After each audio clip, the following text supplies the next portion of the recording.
মাৰ্ঘেৰিটাৰ লিডুৰ এগৰাকী কৰ্ম উদ্যমী মহিলা ঘৰৰ ছাদত খেতি কৰি স্বাৱলম্বিতাৰ নিদৰ্শন। যি সময়ত একাংশ গৃহিণী যুৱতী মহিলাই মোবাইলতে ৰীল বনাই সময় অতিবাহিত কৰি আহিছে, সেই সময়তে মাৰ্ঘেৰিটাৰ লিডুৰ এগৰাকী মহিলাই নিজৰ ঘৰৰ ছাদতে খেতি কৰি এক সুন্দৰ কৰ্ম নিদৰ্শন দাঙি ধৰিছে। নিজে স্বাৱলম্বী হোৱাৰ লগতে আন 10জনৰ বাবে হৈ পৰিছে এক আদৰ্শ গৃহিণী। প্ৰবল ইচ্ছাশক্তি আৰু নিজৰ কৰ্মত বিশ্বাস থাকিলে মানুহে যিকোনো পৰিস্থিতিতে যে সফল অৰ্জন কৰিব পাৰে, সেই কথাকে যেন সত্য প্ৰমাণিত কৰিলে উদ্যমী মহিলা বৰষা গগৈ।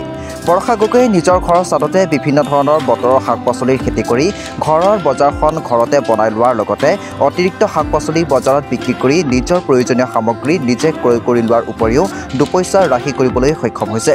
বিগত 2টা বছৰে সম্পূৰ্ণ জৈৱিক পদ্ধতিৰে বৰষা গগৈয়ে বিভিন্ন শাক পাচলি নিজৰ ঘৰৰ ছাদখনতে উৎপাদন কৰি আহিছে। উদ্যমী মহিলা বৰষা গগৈয়ে কয় যে যিসকল লোকৰ মাটি বাৰী কম, সেইসকল গৃহিণীয়ে ইচ্ছা কৰিলে তেওঁলোকে নিজৰ ঘৰৰ ছাদতেই হওক বা ঘৰৰ চোতালতেই হওক নিজৰ ঘৰখনৰ বাবে শাক পাচলি নিজে উৎপাদিত কৰি ল'ব পাৰে। মাৰ্ঘেৰিটাৰ পৰা বিদু বৰুৱা ৰিপৰ্টাৰ লাইভ অসম। মই ভাবোঁ ছাদৰ ওপৰত খেতি কৰি নিজকে নিজেই যিখিনি বস্তু প্ৰয়োজন হয়, নিজৰ পাকঘৰত যিটো মাইকী মানুহৰ চব্জি খেতি যিখিনি প্ৰয়োজন হয়, সেইখিনি খেতি নিজৰ ছাদৰ ওপৰত নিজে কৰি ল'ব পাৰে। আৰু যদি মাটি থাকেতো কথাই নাই, যদি মাটি নাথাকে ছাদৰ ওপৰতো মই যেনেকৈ বিট, গাজৰ, ধনিয়া, পালেং, লাই, লফা এইখিনি নিজে কৰি ল'ব পাৰিছোঁ। 10টা টকা নিজৰ উপাৰ্জনো কৰিব পাৰি। যদি বেছিকৈ কৰা হয় তেতিয়াতো বিক্ৰী কৰি আজিকালি নিজে কৰা খেতিটো খাবৰ বাবে বা বিক্ৰী কৰিবৰ বাবে বহুতখিনি ভাল হয় আৰু বহুত উপকৃত হয়, নিজকে নিজে স্বাৱলম্বীও হ'ব পৰা যায়। গতিকে এগৰাকী মাইকী মানুহে কৰিব নোৱাৰা একো কামেই নাথাকে।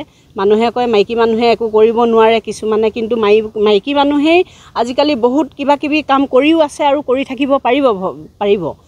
গতিকে মানুহজনৰ ওপৰতে অকল আশা নকৰি নিজেও কিছুমান কাম কৰি লোৱাটো ভাল। নিজৰ ঘৰখনৰ কাৰণেই হওক বা বেলেগৰ কাৰণেও হওক।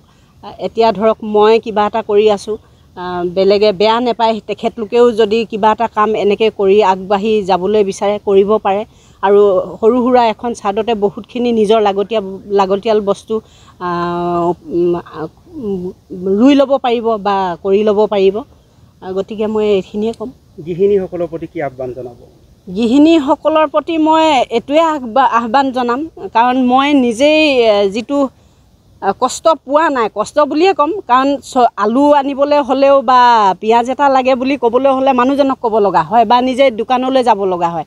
গতিকে নিজেই যদি কিছুমান সৰু সুৰা চব্জিয়ে হওক বা এনেকৈ 2-এটা লগাই ল'লে নিজক মানে মানুহজনক নোকোৱাকৈও কিছুমান কৰি লৈ নিজেই খাব পৰা হয়। সেইটোৱে জনাম গৃহিণীসকলৰ বাবে। হয়, কিমান সময় আপুনি ইয়াত ব্যয় কৰিবলগীয়া হয় দিনটো? ইয়াত সৰু সুৰাকৈ মই এখন তাঁতশালৰ ইণ্ডাষ্ট্ৰি বুলিয়ে ক'ম আৰু সৰু সুৰাকৈ মই কৰি আছোঁ। তাত মই প্ৰায়ভাগ সময় মোৰ তাত দিব লগা হয়, কাৰণ মোৰ নতুন শিকা ছোৱালী প্ৰায় 4-5 গৰাকী এনি টাইম মোৰ লগত থাকে। সিহঁতৰ লগত মই দিনটো থাকিব লগা হয়। যেতিয়া মই সিহঁতে 2-3টা বজাৰ পাছত ধৰক ভাত খাবলৈ যায় বা ৰেষ্ট লয়, তেতিয়া মই পটককৈ আহি কেনে চাই যাওঁ আৰু গধূলি সময়টোত প্ৰায় মই সময় দিওঁ, কাৰণ যিকোনো কাম একেটা কাম কৰি ভাগৰ লাগে। সেইবাবে মানে কি কৰোঁ, চব্জি খেতি সিটো অলপ দেৰি সময় দিয়া হয়। ৰাতিপুৱা টাইমটো মই 8টা বজালৈকে টাইম পাওঁ। তাৰপৰা আকৌ 8টা বজাৰ পাছত আকৌ যেতিয়া সিহঁতে 10টা বজাত আহে, তাৰপিছত মই সিহঁতৰ লগত ব্যস্ত থাকোঁ। তাৰ উপৰিও আপোনালোকে শুনি ভাল পাব, মই হাঁহ বহুত পালিছিলোঁ আগতে। তো হাঁহ এতিয়াও মানে এনি টাইম মোক এতিয়া লিডু আৰু এইখিনি জাগুনলৈকে হাঁহ মোৰ এনি টাইম হৈ থাকে। বৰ্তমানো হাঁহ মোৰ 20টামান পোৱালি আজি ওলাইছে আপোনালোকে অহাৰ আগত। সেয়ে আৰু হাঁহ পালি আছোঁ। তাৰ উপৰি আকৌ চব্জি খেতি কৰি আছোঁ। তাৰ উপৰি আকৌ এই তাঁতশালৰ কাম কৰি আছোঁ। Reporter live.